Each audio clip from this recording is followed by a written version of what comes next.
కాలం మారింది. ప్రతి ఒక్కరికి సెల్ ఫోన్ నిత్యావసర వస్తువుగా మారిపోయింది. ఈ క్రమంలో పిల్లలకు మంచి ఆట వస్తువుగా కూడా మొబైల్ ఫోన్ పరిణామం చెందింది. ఏదైనా పనిలో ఉన్నప్పుడు పిల్లల చేతిలో ఫోన్ పెట్టి తల్లిదండ్రులు వారి పని వారు చేసుకుంటున్నారు. ఇది ఎంతవరకు మంచిది? మొబైల్ ఫోన్లు ఏ వయసు నుండి పిల్లలకు ఇవ్వాలి, ఎవరికి ఇవ్వకూడదు తెలుసుకునే ప్రయత్నంలో భాగంగా ఇప్పుడు కొంతమంది నిపుణుల మరియు వైద్యుల అభిప్రాయాల్ని సేకరించి ఆకాశవాణి మీకోసం అందిస్తోంది ఈ ప్రత్యేక కార్యక్రమం.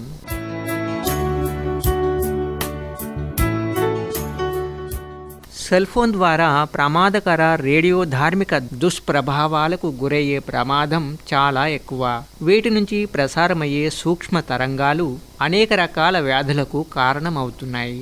ముఖ్యంగా పిల్లల అవయవాలు చాలా సున్నితంగా ఉంటాయి. వారి మీద సెల్ ఫోన్ దుష్ప్రభావాలు మరింత ఎక్కువగా ఉంటాయి. ముఖ్యంగా గర్భంలో పిల్లలు ఉన్నప్పుడు తల్లులు సెల్ ఫోన్ వాడడం ద్వారా అధిక ఇబ్బందులకు గురయ్యే ప్రమాదం ఉంది. 3 సంవత్సరాల లోపు పిల్లలకు సెల్ ఫోన్లను దూరంగా ఉంచడం చాలా మంచిదని నిపుణులు, డాక్టర్లు చెబుతున్నారు. సెల్ ఫోన్లు రిసీవ్ చేసుకునే సిగ్నల్స్ కారణంగా రేడియో ధార్మికత వల్ల చిన్నపిల్లల్లో మెదడుకు సంబంధించిన వ్యాధులు వచ్చే అవకాశాలు ఎక్కువగా ఉన్నాయి. ఎక్కువగా ఆటల కోసం, పాటల కోసం, సినిమాలు చూడటం కోసం పిల్లలు సెల్ ఫోనును అధికంగా వినియోగిస్తున్నారు. వీటి విషయంలోనే పిల్లలకు ఎక్కువగా సెల్ ఫోన్ అలవాటుగా మారుతున్నట్లు వైద్యులు చెబుతున్నారు.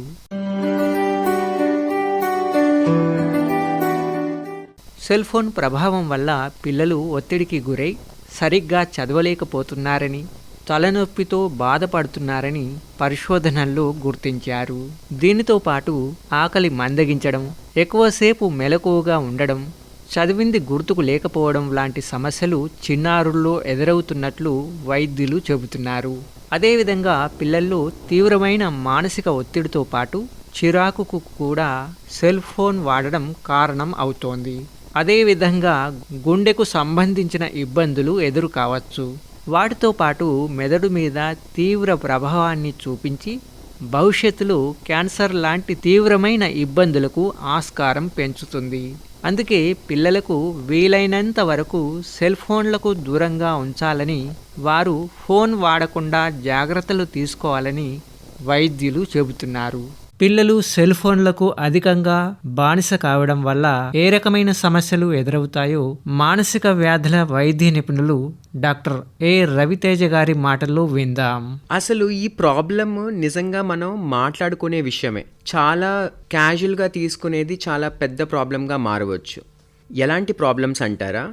మనకి కంటి చూపు పెరగవచ్చు, తలనొప్పి ప్రాబ్లమ్స్, కాన్సన్ట్రేషన్ ప్రాబ్లమ్స్, జ్ఞాపశక్తి ప్రాబ్లమ్స్, నిద్రకి సంబంధించిన ప్రాబ్లమ్స్, అలాగే ఒక చోట కూర్చోలేకపోవడం, బాగా రెస్ట్లెస్గా ఫీల్ అవ్వడం, ADHD అనే సిమ్టమ్స్ ఉండవచ్చు. అలాగే చదువుల్లో వెనకపడడం, అలాగే కొన్ని లెర్నింగ్ డిసార్డర్స్ కూడా ఏర్పడవచ్చు. ఫర్ ఎగ్జాంపుల్ డిస్లెక్సియా అనే లెర్నింగ్ డిసార్డర్స్ కూడా ఏర్పడవచ్చు. సో ఓవరాల్గా చూస్తే కెపాసిటీ అనేది బాగా ఎఫెక్ట్ అవుతుంది ఈ ఫోన్ ఎడిక్షన్ వలన. ఒక ఫోన్ ఎడిక్షన్ అనేది ఒక డ్రగ్ ఎడిక్షన్ కంటే ఏమాత్రం తక్కువ కాదు. మన ప్రతి ఆలోచన, మన ప్రతి యాక్షన్ ఒక బ్రెయిన్లో ఉండే కెమికల్ రియాక్షన్స్ వల్ల అయ్యే రిజల్ట్స్. ఇప్పుడు మనం ఏదన్నా పని చేసి, కష్టపడి ఒక పని చేసి దాని రిజల్ట్ మనం చూసినప్పుడు మన బ్రెయిన్లో డోపమైన్ అనే రసాయనం రిలీజ్ అవ్వడం జరుగుతుంది. ఒక పిల్లాడు 1 గంట సేపు చదువుకొని ఆ ఎగ్జామ్ రాయగలిగితే ఒక 2 చుక్కల డోపమైన్ రిలీజ్ అయిందే అనుకోండి. అదే 10 మంది పిల్లలతో ఆడుకొని ఆ ఎంజాయ్మెంట్ వల్ల ఒక 5 చుక్కల డోపమైన్ రిలీజ్ అయి ఉంటే, ఈ ఫోన్లో యూట్యూబ్ కానీ ఆ రంగురంగుల పిక్చర్స్, ఆ రంగురంగు వెరైటీ సౌండ్స్ అవన్నీ వింటూ ఉండడం వల్ల ఒక 15 చుక్కల డోపమైన్ రిలీజ్ అవుతుంది. ఎలా అయితే ఒక డ్రగ్ అయితే మనం చేస్తే ఈ డోపమైన్ రిలీజ్ అవుతుందో, అలాగే ఈ ఫోన్ వాడడం వల్ల అలాగే డోపమైన్ రిలీజ్ అవ్వడం జరుగుతుంది. అయితే ప్రాబ్లం ఏంటి అని మీరు ఆలోచించవచ్చు. మనం ఎంతో కష్టపడితే రావాల్సిన కిక్ ఈజీగా ఈ ఫోన్ ద్వారాను, డ్రగ్స్ ద్వారాను అదే విధంగా రావడం వలన మనం కష్టపడాలి అనే తత్వం తగ్గుతుంది. మనం ఎప్పుడూ సులభమైన మార్గాలు ఎంచుకుంటాం, అది మన తత్వం. సో బయాలజికల్గా కూడా ఈ ఫోన్ వైపు మన దృష్టి మళ్ళడం సాధారణంగా మనం చూస్తున్నాం. ఇదే సైకలాజికల్ పరంగా కూడా మనం చాలా ఎఫెక్ట్స్ గమనిస్తున్నాం. మనము సహవాస జీవులం. మన గురించి పక్కన వాళ్ళు ఏమనుకుంటున్నారనేది మనకి చాలా ఇంపార్టెన్స్ ఇస్తాం, ఎందుకంటే మనం కలిసి బతుకుతాం కాబట్టి. ఈ కాలంలో చాలా రకమైన సోషల్ మీడియా ప్లాట్ఫామ్స్ వస్తున్నాయి. ఇన్స్టాగ్రామ్, ఫేస్బుక్ ఇట్లాంటి ప్లాట్ఫామ్స్ రావడం వల్ల మనం ఎలా కనిపిస్తాము, ఎలా అలంకరించుకుంటాము, ఎలాగా మన లైఫ్ లీడ్ చేస్తామని అందరికీ తెలుస్తుంది. ఈ లైకులు వల్ల కూడా ఈ డోపమైన్ చుక్కలు బాగా రిలీజ్ అవుతున్నాయి. సో మన దృష్టి వాటి వైపు మళ్ళుతూ ఉందన్నమాట. సో ఒక్క క్లిక్తో మనము ఆ ఇన్స్టాగ్రామ్ కానీ, ఆ టిక్టాక్ కానీ, ఆ ఫేస్బుక్, ఆ యూట్యూబ్ ఒక్కసారి ఓపెన్ చేస్తే ఆ రీల్ తర్వాత రీల్, వీడియో తర్వాత వీడియోలు చూస్తూ మనం టైం తెలియకుండా గడుపుతాం. కానీ దానివల్ల మన బ్రెయిన్ పైన ఎంత ప్రభావం పడుతుందో మనం చాలాసార్లు గ్రహించాం. సెల్ ఫోన్ ప్రభావం కారణంగా పిల్లలకు గుండె, మానసిక సమస్యలతో పాటు కళ్ళకు సంబంధించిన ఇబ్బందులు కూడా ఎక్కువగా ఎదురయ్యే ప్రమాదం ఉంది. ఈ పరిస్థితిలో పిల్లల ఆరోగ్యాన్ని కాపాడుకోవాలంటే ఖచ్చితంగా వారికి సెల్ ఫోన్ని దూరంగా ఉంచాలి. ముఖ్యంగా 3 ఏళ్లలోపు పిల్లలకు సెల్ ఫోన్ ఇవ్వకుండా జాగ్రత్త పడాలి. అందుకే పిల్లలకు ఇంట్లో సాధారణంగా ఆడుకునే క్యారమ్స్, వైకుంఠపాలి లాంటి ఆటలను అలవాటు చేయాలి. బయట ఆడే ఆటల వల్ల కూడా ఏ విధమైన ప్రమాదం ఉండదు. తల్లిదండ్రులు ఏదైనా పనిలో ఉన్నప్పుడు పిల్లలకు ఫోన్ ఇచ్చే అలవాటు మానుకోవాలి. దాని బదులు ఏవైనా ఇతర ఆట వస్తువుల్ని ఇవ్వడం వల్ల ప్రయోజనం ఉంటుంది. ఇప్పటికే పిల్లలకు ఫోన్ కనుక అలవాటు అయి ఉంటే వారిని దాని నుంచి బయటకు తీసుకువచ్చేందుకు సరైన జాగ్రత్తలు పాటించాలి. ఈ వేసవి సెలవుల్లో అమ్మమ్మ, నాన్నమ్మ, చిన్నమ్మ, పెద్దమ్మ, మామయ్య వాళ్ళ ఇళ్లకు వెళ్ళాలి. తోటి వయసు వారందరం ఎంచక్కా ఆడుకోవాలి. సెలవుల్ని సరదాగా గడపాలి. ఇది ఒకప్పటి పాఠశాల విద్యార్థుల ఆలోచన. కానీ నేడు ఆ పరిస్థితి పూర్తిగా మారిపోయింది. ఇందుకు ప్రధాన కారణం మొబైల్ ఫోన్. ఒక ఎండాకాలం సెలవులే కాదు, ఏ సెలవులు వచ్చినా ఇంట్లోనే ఉంటూ స్మార్ట్ ఫోన్లకు అతుక్కుపోతున్నారు పిల్లలు. సమయం, సందర్భం ఏదైనా చేతిలో ఫోన్ ఉండాలి. అందులో గేమ్స్ ఆడాలి లేదా వీడియోలు చూడాలి. ఇది నేటి తరం పిల్లల ఆలోచన. కానీ అది వారికి ప్రమాదాన్ని తెచ్చిపెడుతుందని, చదువుపై ప్రభావం చూపుతుందని ఏమాత్రం గ్రహించలేకపోతున్నారు. తల్లిదండ్రులు కూడా ఫోన్ ఇస్తే తమ పిల్లలు చప్పుడు చేయకుండా ఒకచోట కూర్చుంటారని, తమ పనులకు అడ్డురారని, చెప్పిన మాట వింటారని ఆలోచిస్తున్నారు. కానీ అది తమ పిల్లల ఆరోగ్య, మానసిక స్థితిపై ప్రభావం చూపుతుందని గ్రహించలేకపోతున్నారు. ఫలితంగా పిల్లలకు చిన్న వయసులోనే అనేక అనారోగ్య సమస్యలు వస్తున్నాయి. చదువులోనూ వెనుకబడుతున్నారు. ఈ రోజుల్లో పిల్లల ఆటలంటే స్మార్ట్ ఫోన్లోని video games, online games, PUBG, candy crush తదితరాలు మాత్రమే అని అనుకునేలా తయారైంది పరిస్థితి. కానీ ఇవి మానసికంగా ఒత్తిడి పెంచేవే తప్పితే ఆరోగ్యానికి మంచివి కావు. అసలు ఆటలంటే మైదానాల్లో ఆడేవే. చిన్నపిల్లలు సరదాగా ఆడుకునే పులి మేక, గోళీలాట, 4 స్తంభాలాట, వీరి వీరి గుమ్మడి పండు, కళ్ళకు గంతులు ఆటలన్నీ భలే సరదాగా ఉంటాయి. ఈ ఆటలు ఆడితే అటు మానసికంగా ఇటు శారీరకంగా ప్రయోజనాలు అందిస్తాయి. ఈ ఆటల్లోని సరదా తెలిస్తే ఫోన్ పట్ల పిల్లలు ఆసక్తి చూపరని నిపుణులు చెబుతున్నారు. కథలు వినడానికి కూడా చిన్నపిల్లలు ఎంతగానో ఇష్టపడతారు. అయితే ప్రస్తుత రోజుల్లో కథలు చెప్పేంత తీరిక పెద్దవాళ్లకు లేకపోవడంతో ఫోన్లోనే కావాల్సిన కథలు పెట్టుకొని వింటున్నారు పిల్లలు. ఇలా వినడం కన్నా పెద్దల ద్వారా వింటే ఆ ఊహాలోకంలోకి వెళ్ళొచ్చు అంటున్నారు నిపుణులు. కథలే కాకుండా ఇతిహాసాలు కూడా పిల్లలకు చిన్నప్పటి నుండి చెబితే వాటి మీద ఆసక్తి పెరిగి స్మార్ట్ ఫోన్ జోలికే వెళ్ళరని నిపుణులు చెబుతున్నారు. నమస్కారం, నా పేరు డాక్టర్ విశాల్. నేను న్యూరోసైకియాట్రిస్ట్ మరియు డ్రగ్ అడిక్షన్ స్పెషలిస్ట్ మరియు associate professor of psychiatry in government medical college Nizamabad. ఈ స్మార్ట్ ఫోన్ అనేది ఏంటంటే ఒక పిల్లలకు ఒక వ్యసనంగా మారిపోయింది. రేపు ఫ్యూచర్లో కొత్త డిజార్డర్స్ రాబోతున్నాయి.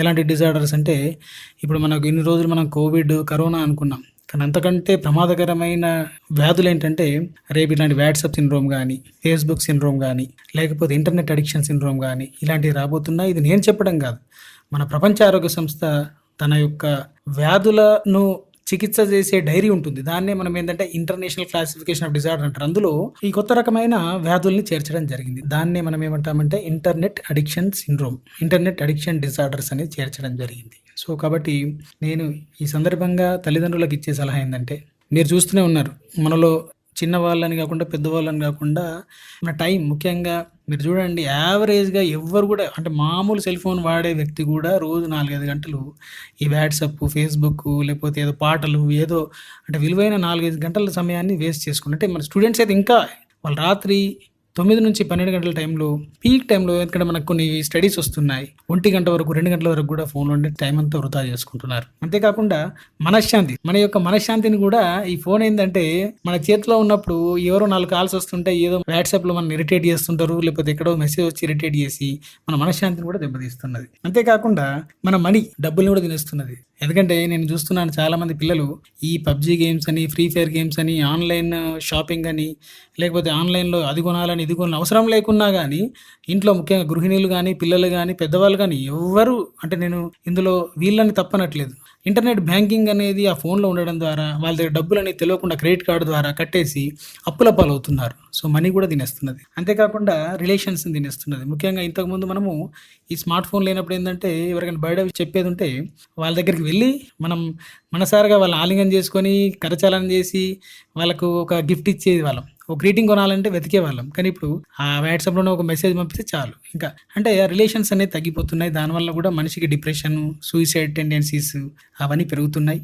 తర్వాత అంతకంటే ముఖ్యంగా హెల్త్ని తినేస్తున్నారు. ఇప్పుడు మన ప్రపంచ ఆరోగ్య సంస్థ ఏం చెప్పిందంటే, ఒక మనిషి ఆరోగ్యం ఏంటంటే శారీరక ఆరోగ్యంతో పాటు మానసిక ఆరోగ్యము, సామాజిక ఆరోగ్యం అనేది కావాలి. తర్వాత హెల్త్, సరి అయిన టైంకి తినట్లేదు మనం. ఎందుకంటే తినాల్సిన టైంలో ఏదో కాల్ వస్తుంది, ఏదో వీడియో గేమ్ ఆడుతుంటాం. పొద్దున ఎక్సర్సైజ్ చేయాల్సిన టైంలో 4 వాట్సాప్ ఒకసారి ఓపెన్ చేసామంటే 2 గంటల వరకు ఎవడో గుడ్ మార్నింగ్ అంటుంటారు, ఏదో చెప్తుంటారు, తర్వాత ఏదో మెసేజ్ వస్తుంటుంది. మనం మన యొక్క ఈవెన్ ఎక్సర్సైజ్ని కూడా మర్చిపోతున్నాం. సో ఒక విధంగా కొన్నిసార్లు మనం నైట్ సరి అయిన సమయం పడుకోవడం కూడా మర్చిపోతున్నాం. సో దీన్ని బట్టి ఏంటంటే మన హెల్త్ని కూడా తినేస్తున్నది స్మార్ట్ ఫోన్. సో ఇది మనము స్పెషల్గా ఏంటంటే పేరెంట్స్, వైఫ్, చిల్డ్రన్స్ని కూడా ఇది తినేస్తున్నది. ఎందుకంటే మనం వాళ్ళతో స్పెండ్ చేసిన టైం కూడా మనం ఫోన్తో వాడుతున్నాం. అంటే మనం విలువైన సమయాన్ని మనం కుటుంబ సభ్యులు కూడా ఇవ్వలేకపోతున్నాం. సో అందుకే నేను ఏమంటున్నానంటే, ఈ సందర్భంగా నేను సైకియాట్రిస్ట్గా మీ అందరికీ ఇచ్చేది ఏంటంటే, ఎట్లయితే ఆల్కహాల్కు డీ అడిక్షన్ ఉందో, స్మోకింగ్కు డీ అడిక్షన్ ఉందో, గంజాయికి మనం ఎట్లా డీ అడిక్షన్ చేస్తున్నాము, రేపు ఫ్యూచర్లో పిల్లలకు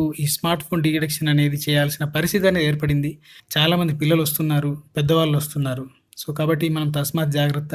సో నేను అనేది ఏంటంటే, డాక్టర్ దగ్గరకు వచ్చి ట్రీట్మెంట్ తీసుకోవడం కంటే ఏదైనా ముందు జాగ్రత్తగా మనము జాగ్రత్త ఉంటే బాగుంటుంది. So prevention is better than cure. ఈ స్మార్ట్ ఫోన్ అనేది ఏంటంటే విరివిగా వాడడం అనేది డేంజర్. సో మీరు ఏంటంటే ఇప్పటి నుంచే మీ పిల్లల్ని, అంటే స్మార్ట్ ఫోన్ వాడడం తప్పని అనట్లేదు, దాన్ని చెడు సైడ్ వాడడం వల్ల ఏమవుతుందంటే పిల్లల టైము, వాళ్ళ గోల్స్, వాళ్ళ ఆరోగ్యము, వాళ్ళ రిలేషన్స్ దెబ్బతినిపోయి వాళ్ళు ఫ్యూచర్లో ఏమవుతుందంటే మందబుద్ధి గల పిల్లలు, అంటే వాళ్ళు ఎలా అంటే వాళ్ళ యొక్క యాటిట్యూడ్ ఎలా అయిపోతుందంటే సోషల్ రిలేషన్స్ తగ్గిపోతుంది.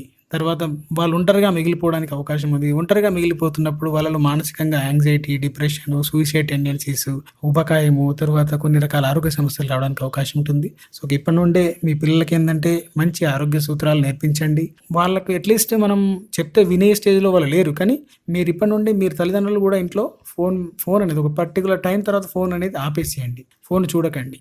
దానివల్ల ఏమవుతుందంటే పిల్లలు కూడా అరే మా పేరెంట్స్ ఆపేశారు, మేము కూడా ఆపేస్తాం అనుకుంటారు. పిల్లలకి సరదాగా ఆట వస్తువులుగా ఫోన్ ఇవ్వకండి. దానివల్ల ఏమవుతుందంటే పిల్లలు చెడిపోవడానికి అవకాశం ఉంటుంది. మొబైల్, ట్యాబ్, డెస్క్టాప్, ల్యాప్టాప్ ఏదైనా కావచ్చు, డిజిటల్ తరంగాలు పిల్లల్ని ముంచెత్తుతున్నాయి, మెదళ్లను అదుపులోకి తీసుకుంటున్నాయి. దీంతో వారి మానసిక అభ్యసన సామర్థ్యాలు బాగా దెబ్బతింటున్నాయి. చిన్నపాటి జాగ్రత్తలతో పిల్లలపై దుష్ప్రభావాన్ని తగ్గించవచ్చని బ్రిటన్లోని షెఫీల్డ్ వర్సిటీ అధ్యయనం సూచిస్తోంది. పిల్లల మెదళ్ళు స్పాంజ్ లాంటివి. ఎదిగే క్రమంలో అవి ఎక్కువ విషయాలను గ్రహిస్తాయి, మంచిని చెడుని నిక్షిప్తం చేసుకుంటాయి. అయితే అతి చిన్న వయసులోనే స్క్రీన్కు అలవాటు పడుతుండడం తీవ్ర ప్రభావాన్ని చూపుతోంది. పలు రకాల సమస్యలు వారిని చుట్టుముడుతున్నాయి. ముఖ్యంగా వారిలో నైపుణ్యాలు నేర్చుకునే స్వభావం దెబ్బతింటోంది. పిల్లల్లో మెదడు 5 ఏళ్ల వయసు వచ్చేసరికి 90% అభివృద్ధి చెందుతుంది. కానీ వారు అదే పనిగా స్క్రీన్ చూడడం వల్ల ప్రతికూల ప్రభావాలు మొదలవుతాయి. వారు పరధ్యానంగా మారుతున్నారని షెఫీల్డ్ అధ్యయనం పేర్కొంది. అందుకే 5 ఏళ్లలోపు పిల్లలకు రోజు గంటకు మించి స్క్రీన్ సమయం ఇవ్వద్దని తల్లిదండ్రులకు సిఫారసు చేసింది. ఉద్యోగాల్లో పనుల్లో తీరిక లేకుండా ఉన్న తల్లిదండ్రులకు ఇది అసాధ్యంలా అనిపించవచ్చు. కానీ పిల్లలపై స్క్రీన్ సమయం దుష్ప్రభావం చూపకుండా చూసుకోవాల్సిన బాధ్యత ఉంది. వాళ్ళు ఏడుస్తుంటే మొబైల్ ఇచ్చి ఆడుకోమనడం, మారాం చేస్తుంటే సెల్ ఫోన్ ముందు పెట్టి అన్నం తినిపించడం ఆరోగ్యకరం కాదని తల్లిదండ్రులు గ్రహించాలి. ఇతర కార్యకలాపాల్లో పిల్లలను నిమగ్నం చేయడం ద్వారా స్క్రీన్ టైంను తగ్గించవచ్చు. మరి దానికి సంబంధించిన ముఖ్య సూచనలు ఏమిటి అంటే, పిల్లల భోజన సమయాల్లో స్క్రీన్, మొబైల్ తప్పనిసరిగా దూరంగా ఉంచేలా చూడండి. ఆ సమయంలో మంచి సంగీతం వినడం అలవాటు చేయండి. వారి చదువు, ఆసక్తులు, హాబీల గురించి మాట్లాడండి. సమకాలీన అంశాలపై చర్చించడం చాలా మేలు చేస్తుంది. అవసరమైన సమాచారాన్ని పిల్లలతో కలిసి తల్లిదండ్రులు చూడడం వల్ల వారు ఆ విషయాలు చూడ్డానికే అలవాటు పడతారు. తద్వారా జంక్ కంటెంట్ను తగ్గించవచ్చు. నిద్రవేళల్లో బెడ్రూమ్లో స్క్రీన్ అందుబాటులో లేకుండా చూడండి. నిద్రకు ముందు ఏదైనా పుస్తకం చదవమనండి లేదా బొమ్మలు గీయమని చెప్పండి. వారికి నీతి కథలు చెప్పండి. ప్రకృతిని గురించి వివరించండి. ఆండ్రాయిడ్, యాపిల్ ఫోన్లలో యాప్ల వాడకాన్ని పరిమితం చేసే టైమర్లు, పిన్ కోడ్లు ఉన్నాయి. ఇవి స్క్రీన్ సమయాన్ని తగ్గించడంలో సహాయపడతాయి. వీటితో పిల్లలు వాడే యాప్లు, వెబ్సైట్ల కార్యకలాపాలను కూడా ట్రాక్ చేయవచ్చు. వారానికో రోజు పర్యాటక ప్రదేశానికో లేదా మంచి సాంస్కృతిక కార్యక్రమానికో కుటుంబంతో సహా వెళ్ళడం అలవాటు చేసుకోండి. ఆ రోజు అతి తక్కువ స్క్రీన్ టైం అందుబాటులో ఉండేలా చూడండి. పిల్లలు చిన్నగా దానికి అలవాటు పడతారు. వ్యక్తిగత పనులు, చదువు, హోంవర్క్, భోజనం, విరామం, హాబీలు అన్నిటికీ సమయం కేటాయించేలా ప్రణాళిక తయారు చేయండి. వారాంతాల్లో ఒకసారి అరగంట, గంట స్క్రీన్ టైంకు అనుమతించాలి.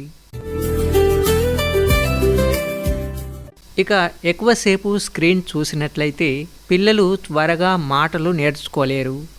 మానసిక ఎదుగుదల ఆలస్యమవుతుంది. భావోద్వేగ నియంత్రణ ఉండదు. ఏదైనా విషయాలపై పట్టు సాధించలేరు. దానికి డిజిటల్ ఉపకరణాలపైనే ఆధారపడతారు. స్లీప్ ఆప్నియా వంటి సమస్యలు వస్తాయి.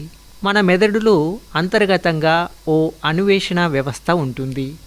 చిన్నపిల్లల్లో ఇది చురుగ్గా ఉంటుంది. వారితో ముఖాముఖి మాట్లాడుతూ ఆసక్తికరమైన విషయాలు పంచుకుంటూ ఉంటే పిల్లలు తమ చుట్టూ ఉన్న ప్రపంచాన్ని గురించి వేగంగా తెలుసుకోగలుగుతారు. పిల్లలతో తల్లిదండ్రులు సమకాలీన విషయాలు, వివిధ సబ్జెక్టులపై మాట్లాడుతూ ఉంటే వారికి స్క్రీన్ టైం గణనీయంగా తగ్గుతుంది. ప్రస్తుతం చాలామంది పిల్లల్లో చిన్న వయసులోనే రెటీనా సమస్యలు తలెత్తుతున్నాయి. రంగులను గుర్తుపట్టలేక ఇబ్బందులు పడుతున్నారు. ఎక్కువసేపు టీవీ, ఫోన్లు చూడడమే ఈ దుస్థితికి ప్రధాన కారణం. గత 4 ఏళ్లలో ఇలాంటి కేసులు దాదాపు 5 రెట్లు పెరిగాయని నిపుణులు ఆందోళన వ్యక్తం చేస్తున్నారు. గుడ్ మార్నింగ్ అండి. నేను doctor Naveen Nukala, consultant ophthalmologist, retina surgeon and cataract surgeon. నేను ఇక్కడ doctor Naveen super speciality eye hospital ఖలీల్వాడిలో మనం సేవలు అందిస్తున్నాము. ఈరోజు ముఖ్యంగా మొబైల్ యూస్ వల్ల, మొబైల్ వాడకం వల్ల కంటి ఆరోగ్యం పైన దాని ప్రభావం ఎలా ఉంటుందో చెప్తాను. చిన్నపిల్లలు కూడా ఇప్పుడు చాలా వరకు అడిక్ట్ అయి ఉన్నారు మొబైల్ యూస్కి. దానివల్ల చిన్నపిల్లల్లో ఏమవుతుందంటే వాళ్ళకి కాన్సన్ట్రేషన్ అనేది దెబ్బతింటుంది. వాళ్ళు వేరే ఎడ్యుకేషన్ పైన కానీ లేదా ఇంకా వేరే ఏదైనా వర్క్ మీద కానీ కాన్సన్ట్రేట్ చేయలేరు. రెండోది, వాళ్ళకి రెగ్యులర్గా మొబైల్స్ యూస్ చేయడం వల్ల ఏమవుతుందంటే వాళ్ళకి రెగ్యులర్గా మనకి ఈ నియర్ సైటెడ్నెస్ అంటాం కదా, మయోపియా అంటాము, మైనస్ పవర్ గ్లాసు, అది వచ్చే అవకాశాలు చాలా చాలా ఎక్కువగా ఉంటాయి. ఇంతకుముందు అంటే రెగ్యులర్గా స్క్రీన్స్ ఎక్కువ యూస్ చేసే వాళ్ళు కాదు ఇంతకుముందు జనరేషన్స్, కాబట్టి కొంచెం తక్కువ మందికే సైట్ ఉండేది. బట్ ఇప్పుడు ఎలా అయిపోయిందంటే మనం చూసే ఒక ఎవ్రీ 10 మంది కిడ్స్ని చూస్తే ఆల్మోస్ట్ 8 కిడ్స్కి గ్లాసెస్ కనిపిస్తాయి.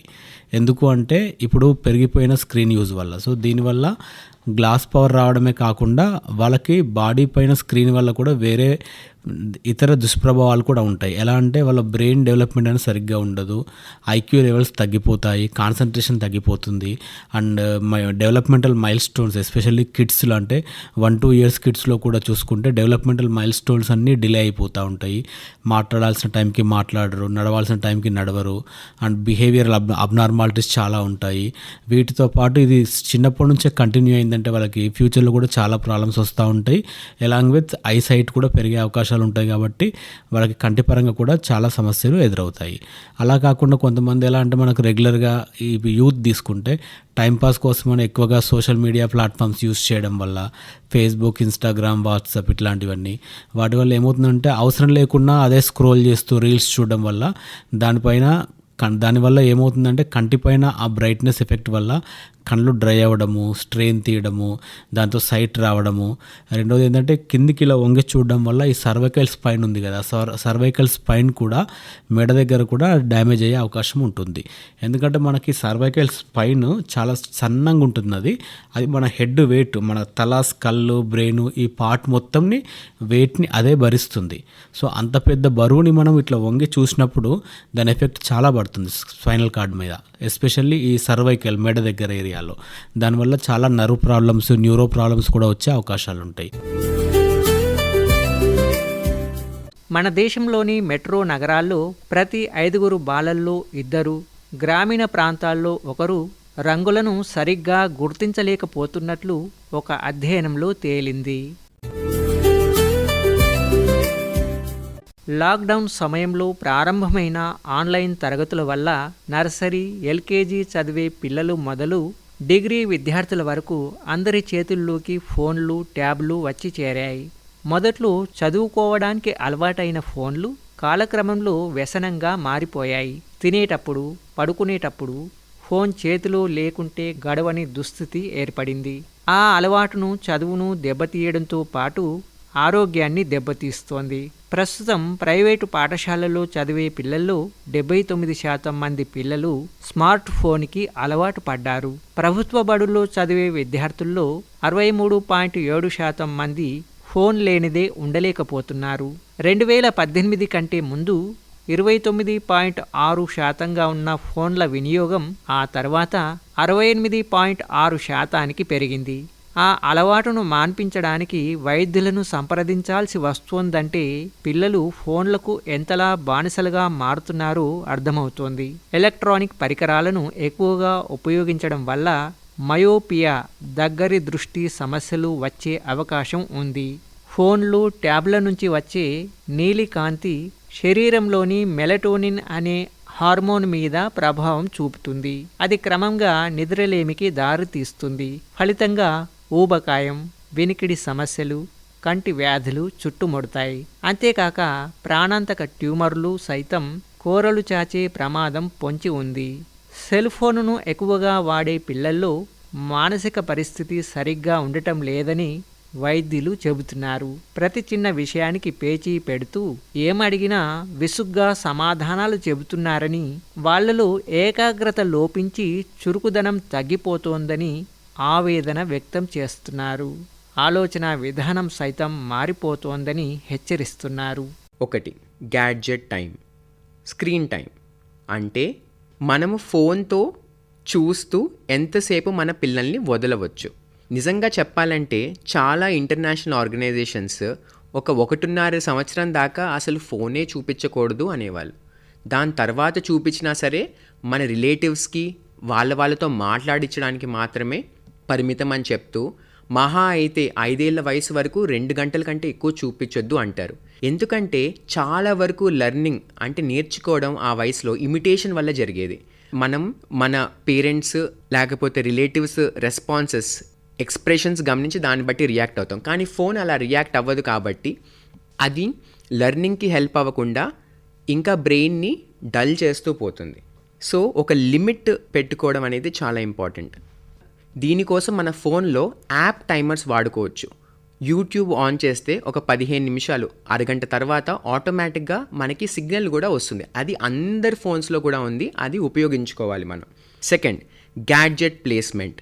ఎక్కడ గ్యాడ్జెట్ మనం ఈ ఫోన్ని ఉంచుతున్నాము చూడండి.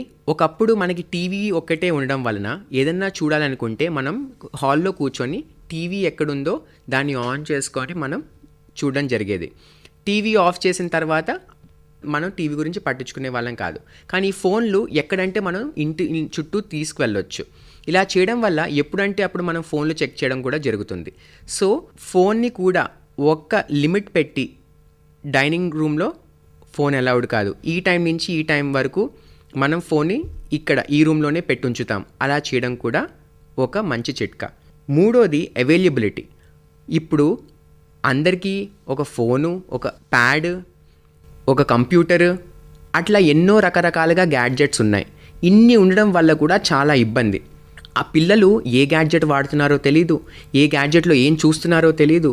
మనం పక్కన ఉండడం ప్రతిసారి పాసిబిలిటీ కాదు. సో ఎన్ని గ్యాడ్జెట్స్ ఉన్నాయి, ఎన్ని ఫోన్లు ఉన్నాయి ఇంట్లో అనేది కూడా కొంచెం కంట్రోల్ చేసుకొని మనము పిల్లలు వాడుతున్నప్పుడు వాళ్ళ దగ్గర ఉండడం అనేది చాలా ఇంపార్టెంట్. ఎందుకంటే ఇంటర్నెట్లో చాలా రకాల అనవసరమైన విషయాలు, మన పిల్లల్ని డిస్టర్బ్ చేసే విషయాలు కూడా ఉంటాయని మనందరికీ తెలుసు. ఇప్పుడు నా కడుపు నిండుగా ఉందనుకోండి, నేను ఇంకో 2 స్వీట్ల కోసం నేను అడగను. అలాగే మన పిల్లల్ని బాగా ఆక్యుపైడ్గా ఉంచి సింగింగ్, డాన్సింగ్, ప్లేయింగ్ అని వేరే వేరే యాక్టివిటీస్గా వాళ్ళని మనం ఎంగేజ్ చేసి ఉంచగలిగితే ఆటోమేటిక్గా ఫోన్ పైన వాళ్ళకి దృష్టి తగ్గుతుంది. ముఖ్యంగా మనం రెస్పాన్సిబిలిటీస్ తీసుకోవాలి, మనం బాధ్యత తీసుకోవాలి. మనల్ని ఎవరూ రిప్లేస్ చేయలేరు. మన పిల్లలతో మనం ఎక్కువ టైం స్పెండ్ చేసి యాక్టివ్గా పూర్తి మనసుతో వాళ్ళతో ఆడుకోగలిగితే ఆటోమేటిక్గా వాళ్ళకి దృష్టి ఫోన్ పైన తగ్గుతుంది. మనం ఫోన్లు వాడుతూ వాళ్ళు ఫోన్లని వాడొద్దు అంటే ఈ తెలివైన పిల్లలు ఒప్పుకోరు. ఇలాంటి చిన్న చిన్న విషయాలు మనం గుర్తు చేసుకొని మన లైఫ్ని లీడ్ చేయగలిగితే మన పిల్లలు కూడా ఈ ఫోన్ అడిక్షన్ దాని నుంచి బయటపడే అవకాశం చాలా ఎక్కువగా ఉంటుంది. పిల్లల ఆరోగ్యాన్ని కాపాడుకోవడంలో తల్లిదండ్రులదే కీలక పాత్ర. వీలైనంత వరకు పిల్లలను ఫోన్లకు దూరంగా ఉంచాలి. ఉదయం పూట, సాయంత్రం స్కూల్ నుంచి వచ్చాక ఫోన్లకు బదులు పిల్లలకు క్రికెట్, వాలీబాల్, చెస్ లాంటి ఆటలు అలవాటు చేయాలి. లేదంటే సంగీతం, డ్యాన్స్ వంటి వాటిలో శిక్షణ ఇప్పించాలి. ఫోన్ల వైపు కాకుండా పుస్తకాలు చదవడం, వ్యాయామం మీదకు వారి మనసును మళ్లించాలి. దేశానికి భవిష్యత్తు అయిన పిల్లల ఆరోగ్యం పట్ల ప్రభుత్వాలు ప్రత్యేక శ్రద్ధ చూపడం తప్పనిసరి. ఎడతెగకుండా ఫోన్లలో మునిగిపోతుండడం వల్ల పిల్లల్లో తలెత్తే ఆరోగ్య సమస్యలపై తల్లిదండ్రుల్లో విస్తృతంగా అవగాహన కల్పించాలి. అప్పుడే భావి భారతం దృఢంగా రూపుదిద్దుకుంటుంది.